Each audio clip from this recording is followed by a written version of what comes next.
Good afternoon everyone. आज मैं आप सभी को पाठ 10 क्रोध, जिसके कल मैंने आप सभी को लघु और दीर्घ प्रश्न उत्तर करवाए थे, आपको ये पाठ समझाया था।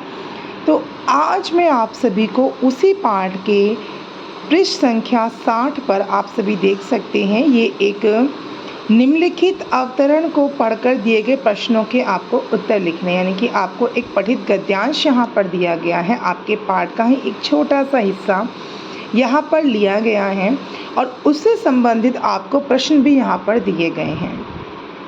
तो इसे पढ़ूँ कि ये आपका पठित गद्यांश है, आपके पाठ 10 से ही लिया गया है।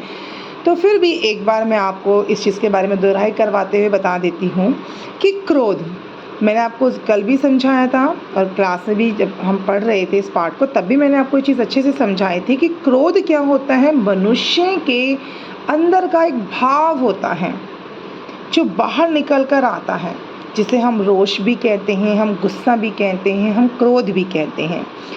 और ये जो क्रोध होता है, जो कि आपके पाठ का नाम भी है क्रोध, क्रोध अपने आप में इतना बुरा होता है कि मनुष्य इसके अंदर अपना विवेक बिल्कुल खो देता है। इसीलिए इस जो पाठ दिया गया है क्रोध, उसके माध्यम से आप सभी को ये समझाने का प्रयास किया गया है कि हमें क्रोध नहीं करना चाहिए।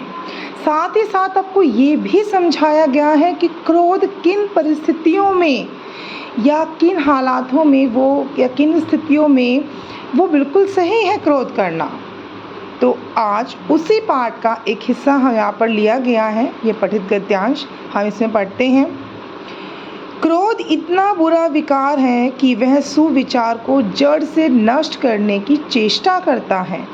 वह विष से भी अधिक, विष यानी कि जहर, विष का मतलब जहर से भी अधिक हानिकारक है, क्योंकि उसके नशे में भले बुरे का ज्ञान नहीं रहता। क्रोधी व्यक्ति से सभी, यहाँ तक कि सगे संबंधी भी कतराने लगते हैं। मनुष्य प्रत्येक बात पर, प्रत्येक घटना पर और प्रत्येक मनुष्य पर बिना कारण अथवा बहुत ही छोटे कारण से बिगड़ जाता है।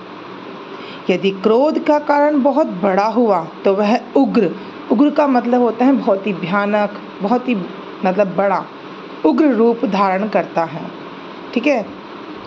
और यदि इसका कारण छोटा हुआ तो चिड़चिड़ापन तक की नौबत पहुंचती है, यानी कि मनुष्य में चिड़चिड़ाहट पैदा हो जाती है, वो चिड़चिड़ा हो जाता है, दूसरे लोगों की बातें उसे बहुत बुरी लगने लगती हैं।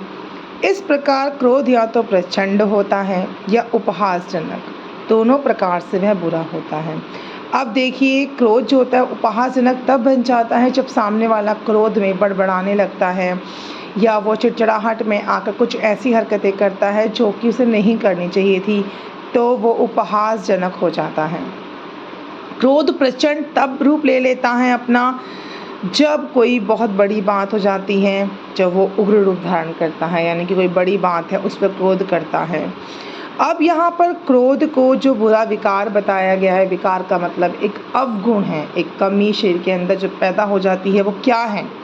ये आपके मन में पनपने वाला एक भाव है जिसका उपज होती है जब आप बातों को सुनते हैं, आपको क्रोध आता है। आपका मस्तिष्क जो है अपना विवेक, आपका जो मस्तिष्क विवेक खो देता है, वो सही गलत की विचार नहीं कर पाता। सुविचार जो है मस्तिष्क में साथ नहीं देते, सिर्फ बुरे विचार आते हैं। तो एक तरह का ये विकार शरीर में एक ऐसा बनता है जिससे क्या होता है कि ये विष से भी अधिक जहरीला होता है। क्यों? क्योंकि देखिए, विष जो है, अब विष क्या करता है, एक शरीर को ख़त्म करता है, परंतु जो क्रोध होता है वो तो ऐसा विष होता है जो ना केवल सामने वाले को नुकसान पहुंचाता है बल्कि स्वयं को भी तो नुकसान पहुंचाता है, क्योंकि स्वयं के अंदर के सुविचार नष्ट हो जाते हैं, मन की शांति भंग हो जाती है। ठीक है। तो इसीलिए क्या होता है, मनुष्य जब क्रोध में आता है तो वो ना केवल सामने वाले का बल्कि खुद का भी तो अहित करता है, इसलिए वो विष से ज़्यादा खतरनाक है क्रोध। क्योंकि जब इंसान क्रोध करता है बार बार छोटी छोटी बातों पर, जब वो क्रोध करता है तो उसके सगे संबंधी भी उसका साथ नहीं देते, वो भी सब रिश्ते छोड़ देते हैं। कहते तो हर छोटी बात है, क्या हमेशा गुस्सा करता है, कोई उसके साथ रहना पसंद नहीं करता, उसे छोड़ना पसंद करते हैं। वो हर छोटी छोटी, क्योंकि क्रोधी मनुष्य जो होता है छोटी से छोटी बात पर भी उसे क्रोध आता है और वो इस चीज़ को नहीं समझ पाता कि उसका ये जो क्रोध है ये बिना कारण है, जिससे ना केवल दूसरों को बल्कि उस खुद को भी तो उसे भी तो हानि पहुंच रही है। परंतु क्रोध में तो मनुष्य विवेकहीन हो जाता है, तो वो समझे कैसे, उसे समझ नहीं आता। ठीक है, तो ये आपका पठित गद्यांश दिया गया है। अब दिया गया है यहाँ पर प्रश्न उत्तर है कि लेखक ने क्रोध को विष से भी अधिक हानिकारक क्यों बताया है। क्रोधी मनुष्य से कौन कतराने लगते हैं। अब देखिए, अब इनके जो सवालों के जो जवाब हैं वो देखिए आप इसमें से भी लिख सकते हैं, या जैसा मैंने आपको समझाया है कक्षा में या वीडियो के ज़रिए जो मैंने आपको समझाया है आप उस तरीके से भी इसको लिख सकते हैं।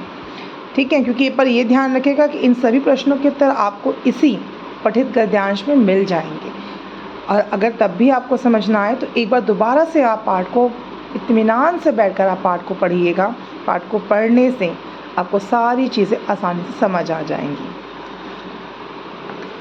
अगला है, क्रोधी मनुष्य किस बात पर क्रोध करता है। लेखक ने किस क्रोध को बुरा बताया है। तो इस तरीके से इस पाठ में ये 4 प्रश्न दिए गए हैं। ठीक है, इस पठित गद्यांश के, और ये पेज नंबर 60 है। और आप सभी बच्चों को जो ये कार्य है ये कार्य आपको अपनी बुक में ही करना है। पेज नंबर 60 पर और 61 पर ये कार्य आपको अपनी बुक में ही पूरा करना है। इस पाठ का जो प्रश्न उत्तर थे वो सारे मैं करवा चुकी हूँ, और जो उत्तर पुस्तक आपकी ये जो आपकी बुक का जो बुक वर्क था, जो आपकी किताब में दिया गया जितना भी कार्य था पुस्तक कार्य में सारा पूरा करवा चुकी हूँ। ठीक है बच्चों, तो अब आपको ये बुक में पूरा करना है ये, और ये मंडे को आप सभी की यानी कि आप सभी की उत्तर पुस्तिका हिंदी की और जो आपकी पुस्तक है इन दोनों को जांचा जाएगा, यानी कि इनको चेक किया जाएगा।